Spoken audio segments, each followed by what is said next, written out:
Bismillahirrahmanirrahim. Assalamualaikum warahmatullahi wabarakatuh. Perkenalkan, nama saya Ratna Mutia Aprila, Keskel MSI. Saya merupakan dosen tetap pada program studi pemanfaatan sumber daya perikanan, Fakultas Kelautan dan Perikanan, Universitas Syakwala. Sebagai seorang dosen, saya telah menerapkan Tridharma perguruan tinggi, salah satunya merupakan bidang pengajaran. Adapun sistem pembelajaran yang saya gunakan mengacu pada komponen PIA, yaitu Delivery, Interaction, dan Assessment. Pada kesempatan ini, saya akan memaparkan salah satu mata kuliah yang saya ampu pada program studi pemanfaatan sumber daya perikanan, yaitu mata kuliah analisis hasil tangkapan, dengan kode MK-nya yaitu STPT 2034. Mata kuliah ini merupakan mata kuliah wajib pada semester 4 dengan beban SKS 3 SKS yang terdiri dari 2 SKS teori dan 1 SKS praktikum. Jumlah pertemuan pada MK ini ada 16 kali pertemuan. Beban teorinya yaitu 2 kali 50 menit dan ditambah dengan praktikum di setiap pertemuannya. CPL Prodi yaitu capaian pembelajaran lulusan program studi yang dibebankan pada mata kuliah ini terdapat pada CPL 03, yaitu mahasiswa mampu berpikir secara mandiri, kritis, serta aktif dalam menerapkan keterampilan dan keahlian terhadap isu-isu terbarukan di bidang perikanan tangkap. Untuk capaian pembelajaran mata kuliah CPNK-nya terdiri dari yang pertama, mampu menganalisis data hasil tangkapan baik yang diperoleh dari penelitian lapangan maupun dari sumber data lainnya.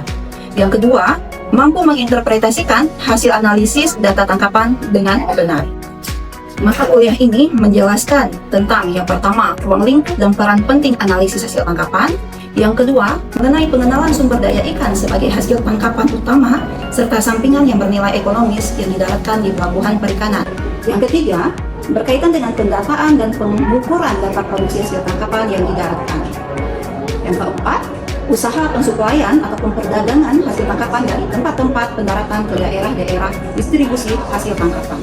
Dan yang terakhir adalah analisis dasar bagi perencanaan hasil tangkapan yang didaratkan, baik itu mengenai faktor konversinya, pendugaan beratnya, upaya monitoring dan pengontrolan, serta manfaat dari persaingan hasil tangkapan yang didaratkan antar tempat pendaratan pelabuhan perikanan.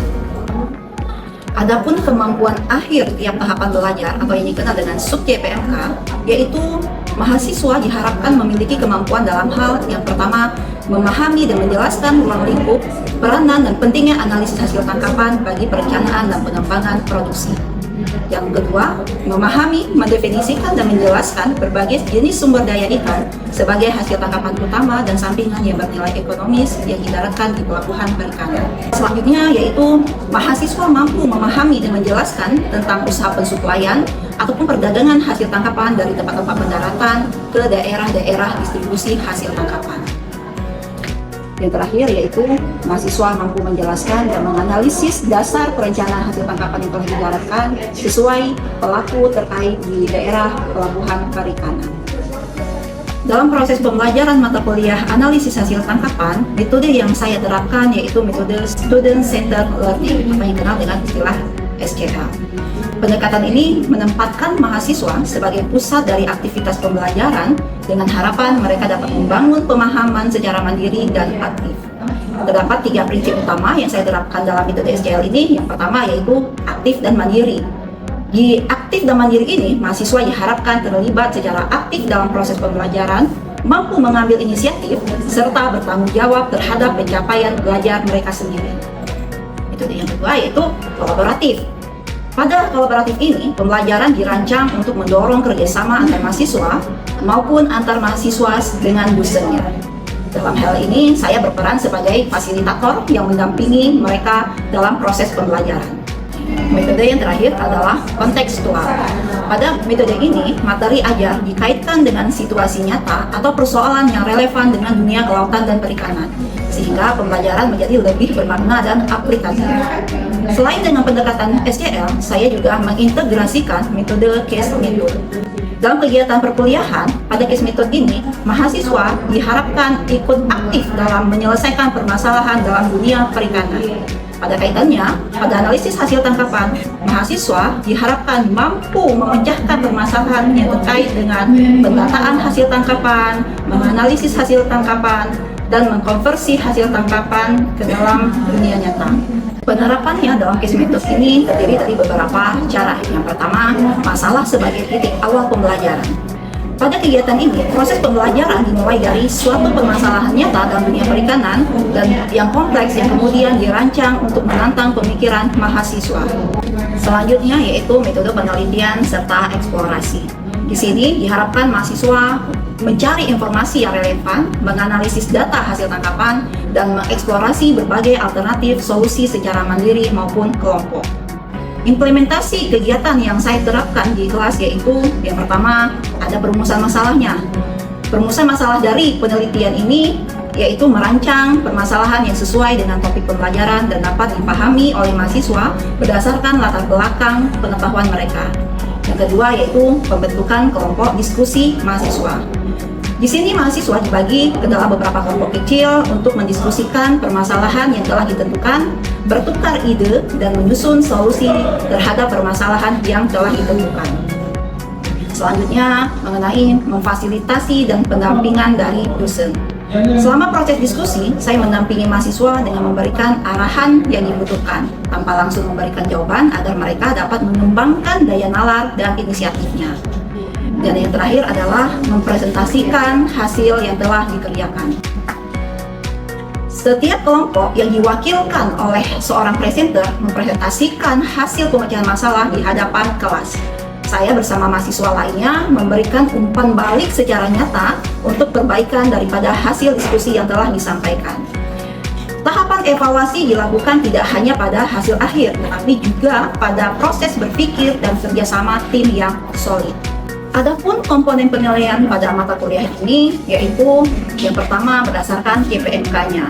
Untuk teori MKAHT, CPMK 155 yaitu sebesar 70% dan CPMK 156 sebesar 30%. Untuk poin penilaian itu sendiri terdiri dari yang pertama, kuis. Kuis itu ada 2 kali, yaitu kuis pada CPMK 155 sebesar 10%.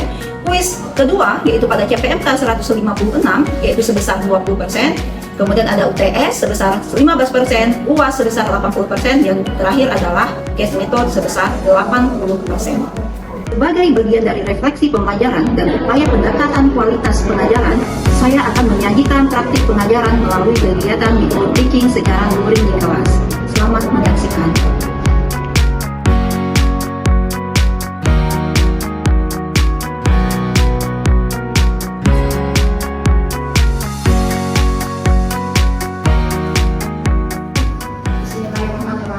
Assalamualaikum warahmatullahi wabarakatuh. Waalaikumsalam warahmatullahi wabarakatuh. Apa kabar semuanya? Alhamdulillah Ibu. Siap memperoleh materi hari ini? Siap. Ya. Sebelum kita masuk ke materi kita mengenai pengenalan sumber daya ikan, alangkah baiknya kita berdoa terlebih dahulu untuk memberkahi perkuliahan pada hari ini. Ya, berdoa masing-masing, berdoa dimulai.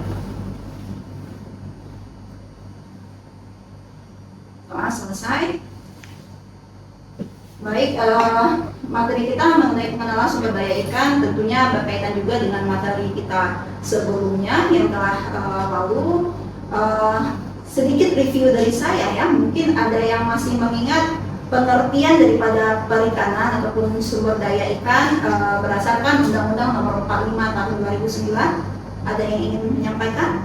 Oke, baik, silakan Ami. Baik, untuk perikanan, pengertian perikanan menurut UU Nomor 45 Tahun 2009 itu merupakan suatu kegiatan pengelolaan atau pemanfaatan sumber daya perikanan melalui dari pasca produksi, ya praproduksi, pasca produksi, praproduksi sampai dengan pemasarannya Bu. Pemasarannya ya, tadi ketinggalan produksinya ya, jadi benar yang teman kita katakan, jadi semua kegiatan yang berkaitan dengan praproduksi, produksi dan pasca produksinya ya, jadi tetap ada produksinya gitu ya. Nah kita lihat dulu sebelumnya apa itu kegiatan praproduksi. Praproduksi itu termasuk kegiatan mempersiapkan gitu ya, mempersiapkan apa aja? Mempersiapkan dokumennya, mempersiapkan ransumnya. Ransum, ada yang tahu ransum itu apa?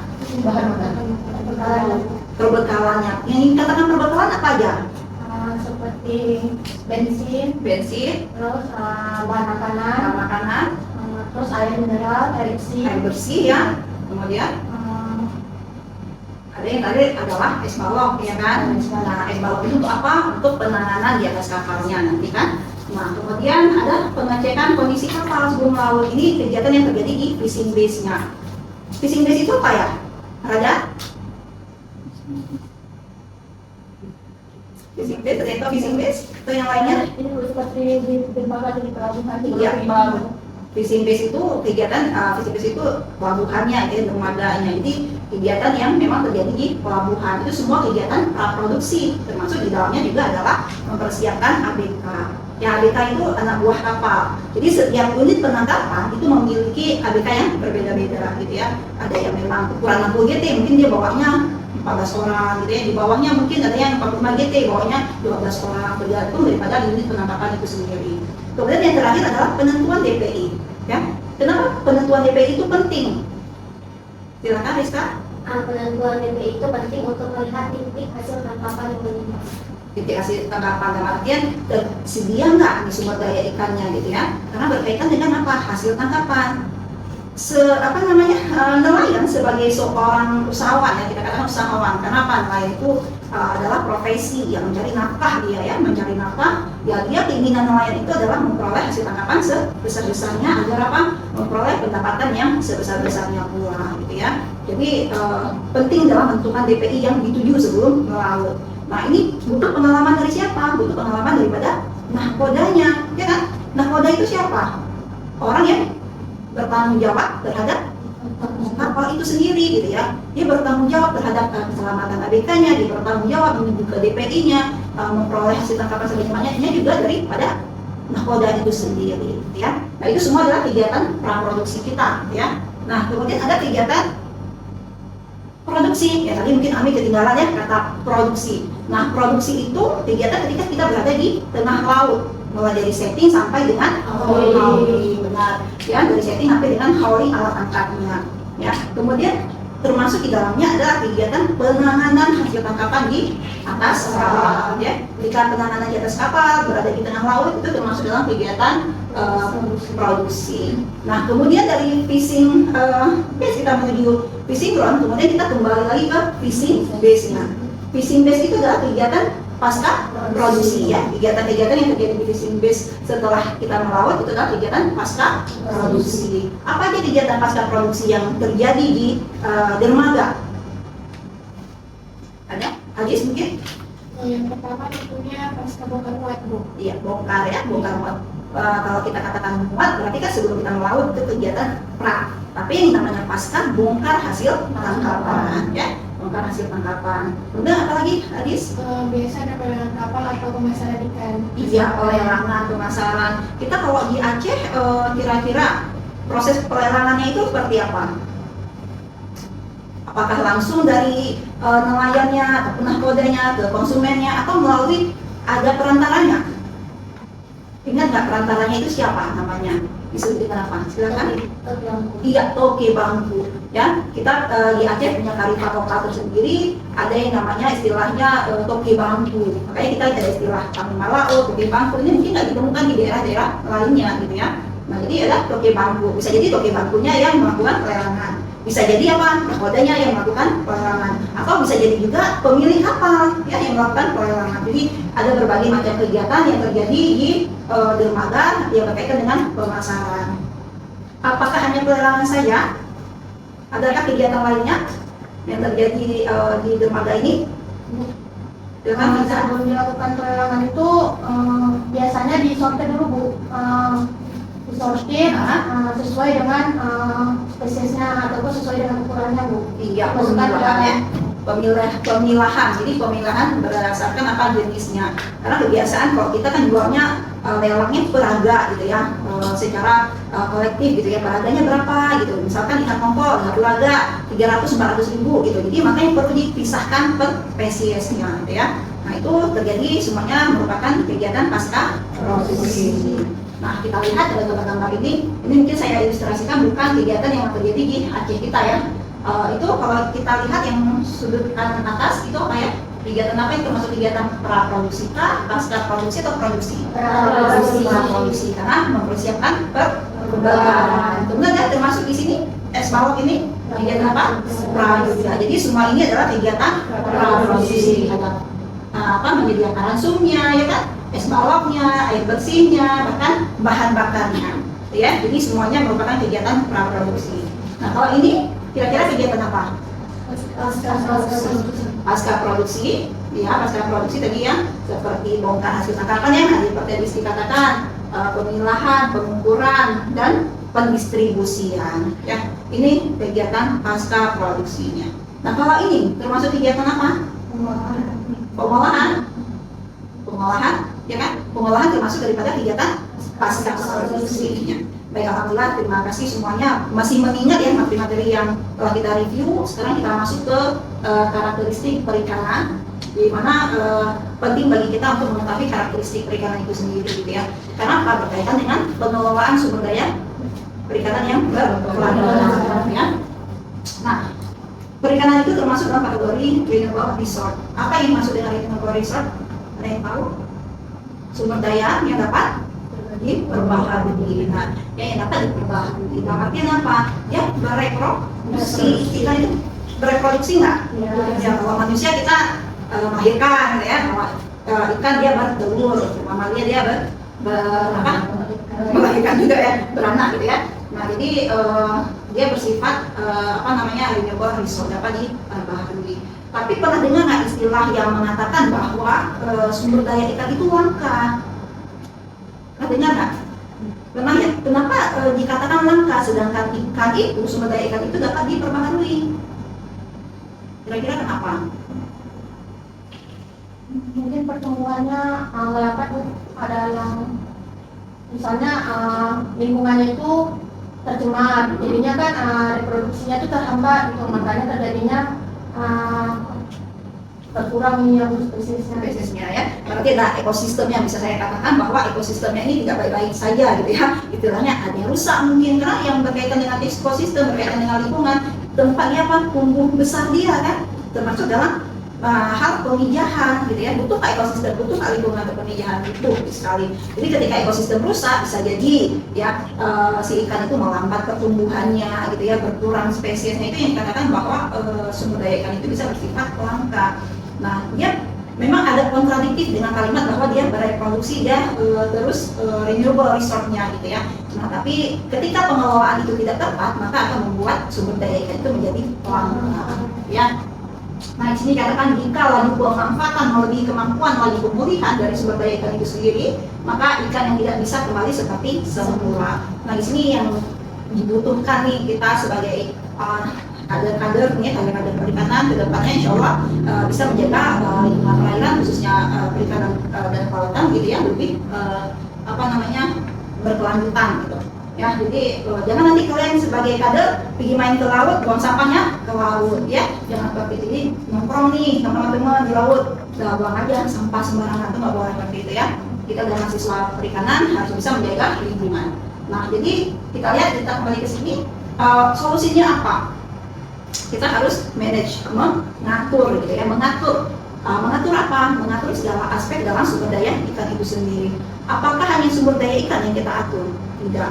Termasuk apa di dalamnya tadi? Seperti yang tidak katakan, ada lingkungan, ekosistemnya. Kemudian ada apa lagi?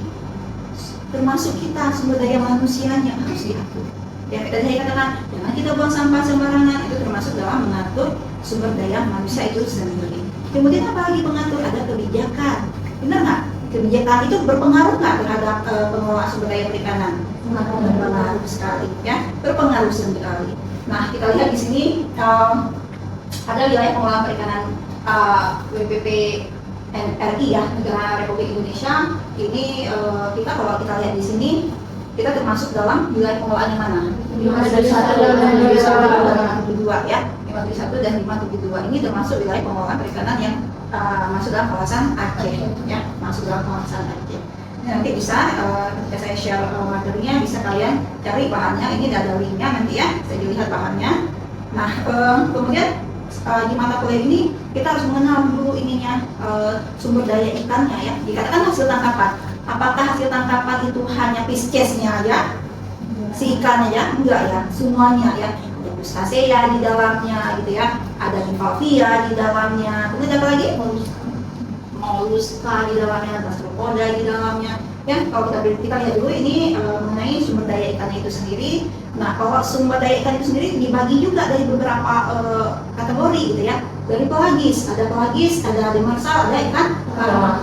Nah, kalau ikan pelagis itu apa? Ikan yang hidup di permukaan laut sampai dengan kolom perairan laut gitu ya. Nah, ikan pelagis ini biasanya membentuk gerombolan ataupun yang dikenal dengan istilah schooling. Schooling yang melakukan migrasi ataupun berlayar sesuai dengan daerah migrasinya. Ya, jadi ada pelagis. Nanti kita lihat lagi pelagis itu sendiri nanti dibagi menjadi dua lagi gitu ya. Ada pelagis besar dan pelagis kecil. Benar. Nah, kemudian ada ikan demersal. Ikan demersal merupakan jenis ikan yang habitatnya di dasar laut seperti lumpur, pasir, dan bebatuan. Ya, itu demersal. Tahu nggak kira-kira apa tuh yang termasuk apa yang menetap di dasar perairan? Sumber daya ikan apa? Apa? Silakan. Ari menetap nggak ya? Menetap ya, walaupun kita lihat dia berenang ke atas gitu ya, tapi dia termasuk sumber ikan yang spesies yang menetap di dasar perairan. Nah, kemudian yang terakhir adalah ikan karang. Pernah makan ikan karang? Ini biasanya ikan karang ini kayak ikan yang ada di pemakan gitu ya, tempat-tempat wisata itu dibuat jadikan ikan bakar gitu ya. Nah, ikan karang itu adalah jenis ikan yang tinggal di dalam atau berdekatan dengan terumbu karang, makanya dikatakan ikan karang. Cantik-cantik nggak warna ikan karang? Cantik gitu ya. Jadi warna ikan karang itu sangat dipengaruhi daripada ekosistem tempat dia tinggal, yaitu terumbu karang. Makanya warnanya cantik-cantik. Yang mahal sekali itu ikan karang apa itu? Kerapu ya, ada kakap gitu ya. Itu nilai ekonomisnya tinggi sekali daripada jenis kerapu itu ya. Nah, kita lanjutkan. Nah, ini sedikit mengenai zona lautnya. Tadi kan berkaitan dengan ikan pelagis, demersal, dan karang ya. Nah, ini menurut kedalamannya itu adalah zona pasang surut air laut. Itu kalau ikan pasang surut air laut kan masih ingat ya semuanya bahwa itu masih pada zona yang masih dipengaruhi oleh arusnya dari gelombangnya. Kemudian ada zona litoral, neritis, radial, dan zona abyssal. Saya tidak menjelaskan secara detail mengenai ini, ada di mata kuliah lainnya nanti ya. Tapi sebagai pengingat aja. Kemudian kita lihat ini contoh-contoh ikan pelagis. Tadi saya katakan kalau ada pelagis besar dan pelagis kecil. Ya. Pelagis besar ada tuna. Tuna ini termasuk sumber daya ikan kita yang bernilai ekonomis tinggi. Kenapa? Dia termasuk dalam pasar ekspor, permintaannya tinggi sekali untuk tuna ini ya. Ada yang spesies tuna yang kalian ketahui apa aja? Tuna sirip kuning, kemudian tuna sirip biru, tuna mata besar. Ada lagi yang lain? Ada lagi? Nah, ini agak aneh memang namanya tuna gigi anjing gitu ya. Kalian enggak? Iya, dia posisinya memang secara struktur morfologi tubuhnya giginya itu memang seperti gigi anjing. Agak aneh gitu ya. Nah, ini kemudian ada pelagis kecil. Pelagis kecil itu ada ikan layang, teri, kembung gitu ya, dan lainnya. Nah, seperti teri ini sering kita dengar ada istilah teri Medan gitu ya. Kenapa disebut dengan teri Medan? Nah, jadi istilahnya teri Medan itu juga permintaan atas ikan teri itu juga tinggi gitu ya. Nah, kalau kita lihat ikan layang, ikan teri, ikan kembung. Nah, tadi disesuaikan dengan kolom perairan, dia masih di kolom perairan yang atas gitu ya, masih bisa tercapainya sinar matahari ke dalamnya gitu ya, dipengaruhi oleh arus pasang surutnya gitu. Nah, itu termasuk daripada ikan pelagis kecil ya, pelagis kecil. Kalau ikan pelagis kecil udah di daerah kolom mesopelagisnya tadi, mesopelagiknya. Nah, kemudian kita lihat ini karena tuna ini permintaannya tinggi sekali, kita lihat karakteristik daripada tuna itu yaitu yang pertama dia membentuk schooling ya. Jadi makanya alat tangkap yang cocok untuk menangkap tuna apa? Silakan ada atau kupat cincin. Iya, kupat cincin gitu ya. Ada juga pancing ya, pancing tuna. Ya kenapa? Karakteristik daripada tuna itu dia schooling, bergerombol gitu. Jadi alat tangkap yang paling cocok ya alat tangkap yang melingkari gerombolan tersebut gitu ya. Nah, kemudian apa? Dia tuna itu juga berenang cepat gitu ya. Kemudian tuna itu bermigrasi jaraknya jauh sekali ya. Jadi makanya ada yang kayak ada musim, masih ingat yang IMP, indeks musim penangkapan, ya kan? Ada musim-musimnya nggak ikan itu? Ada gitu ya. Ya karena dipengaruhi apa? Yang pertama ya, dia juga bermigrasi, Nah, kemudian tuna mengarungi samudra besar di dunia dan ada 4 spesies tuna di perairan Indonesia. Nah, kemudian kita lihat di sini ada ikan demersal. Dan demersal itu kayak ikan karang tadi ya, termasuk ikan tukak merah, manyung, buniran gitu ya, yang lainnya gitu. Nah, tadi katakan bahwa ikan karang, ada ikan demersal. Apa perbedaan antara ikan demersal dan ikan karang? Ikan karang termasuk ikan demersal nggak? Atau ikan demersal termasuk ikan karang? Nah ini yang mana nih? Yang benar. Anda yang masih ingat? Pak ya? Nah, tahu. Oh, itu ada. Silakan. Yang berada Pak Habib itu kalau misalnya ikan demersal itu dia udah jelas ikan karang karena berada di kolom bawah di agak dasar. Cuma kalau misalnya ikan karang itu nggak termasuk ikan demersal karena dia memang khususnya di terumbu karang saja. Sedangkan kalau misalnya ikan demersal itu ada dia yang di dasar tapi bisa jadi dia bakalan bermain di terumbu karang. Iya benar ya. Jadi bagian yang kita katakan ikan karang itu adalah ikan yang di ekosistem terumbu karang gitu. Nggak mungkin namanya ke daerah yang berlumpur gitu ya, yang berlumpur berpasir ya itu tadi ada arti kan seperti kita katakan. Nah jadi dia beda. Bisa jadi yang ikan karangnya termasuk ikan demersal tapi belum tentu ikan karangnya termasuk demersal ya. Demersal termasuk karang. Jadi ini ikan karang cantik-cantik ya dari ikan karang itu. Jadi ikan karang itu juga ada ikan karang konsumsi, ada juga ikan karang hias, ya kan? Ikan karang hias. Kenapa? Karena kalau kita lihat memang bentuknya indah sekali untuk dijadikan ikan hias, tapi bukan untuk konsumsi gitu ya. Nah contohnya ada apa? Nemo ya kan? Apa lagi? Ikan itu ya macam-macam ya. Pokoknya kalau kita lihat bentukannya itu warnanya cantik-cantik gitu ya. Nah ikan karang adalah sekumpulan ikan yang memanfaatkan terumbu karang secara langsung dan tidak langsung sebagai habitat hidupnya. Nah ikan karang diklasifikasikan menjadi dua berdasarkan periode aktif mencari makanan, yaitu nokturnal dan ada diurnal. Ya jadi ada yang aktif di malam hari, ada yang aktif di siang hari. Ingatkan semuanya nokturnal dan diurnal. Baik, sampai kita ke penghujung materi kita hari ini. Nah ini silahkan diakses di link ini. Nanti ada tugas yang harus kalian kerjakan di rumah. Boleh berdiskusi dengan teman-teman, membuat kelompok kecil ya untuk memecahkan permasalahan yang ada di sini. Mengingat materi kita, mata kuliah ini merupakan mata kuliah yang termasuk dalam kategori case method. Ya, case method itu dalam artian boleh membuat bentukan sekelompok kecil, ruang diskusinya dengan teman-teman ya. Saya tidak tentukan kelompoknya, tapi kalian bisa menentukan sendiri satu kelompok dua atau terdiri dari 2 atau 3 orang. Ya, jadi nanti silakan diakses di sini untuk materi tugasnya. Sebelum saya tutup, ada yang ingin ditanyakan? Ada yang ingin bertanya? Boleh, silakan. Ini bertanya Ibu, bagaimana kalau profesi tangkapan yang berupa penyu, burung laut atau ular laut itu termasuk di kategori apa ya? Tadi tidak kita jelaskan lebih detail tadi ya mengenai hasil tangkapan yang ular laut, burung laut tadi ya. Nah kalau kita dalam hasil tangkapan kita ada istilahnya main catch, by catch, sehingga dia semuanya discard. Nah kalau yang penyu, ular termasuk yang mana? Discard ya. Discard itu dapat apa dan tidak bisa dimanfaatkan. Ya kalau kayak burung laut ya terjerat jangan tangkap kita lepaskan. Penyu terjerat kita lepaskan gitu ya. Jadi ada nggak discard yang bisa dikonsumsi? Nggak mungkin dia namanya discard gitu ya. Kalau ada yang hasil tangkapan sampingnya itu pasti by catch ya, karena by catch itu. Jadi ada yang bernilai ekonomis tinggi, ada yang bernilai ekonomis kemudian masih bisa dimanfaatkan. Tapi kalau yang tadi kayak penyu itu ular laut itu memang tidak bisa dimanfaatkan sama sekali. Ya, bisa dipahami David? Saya.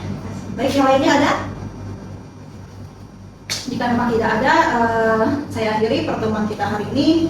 Terima kasih semuanya, sehat-sehat sehingga kita dapat berjumpa kembali di pertemuan yang akan datang. Saya akhiri pertemuan kita. Wabillahi taufiq wal hidayah. Assalamualaikum warahmatullahi wabarakatuh. Waalaikumsalam warahmatullahi wabarakatuh.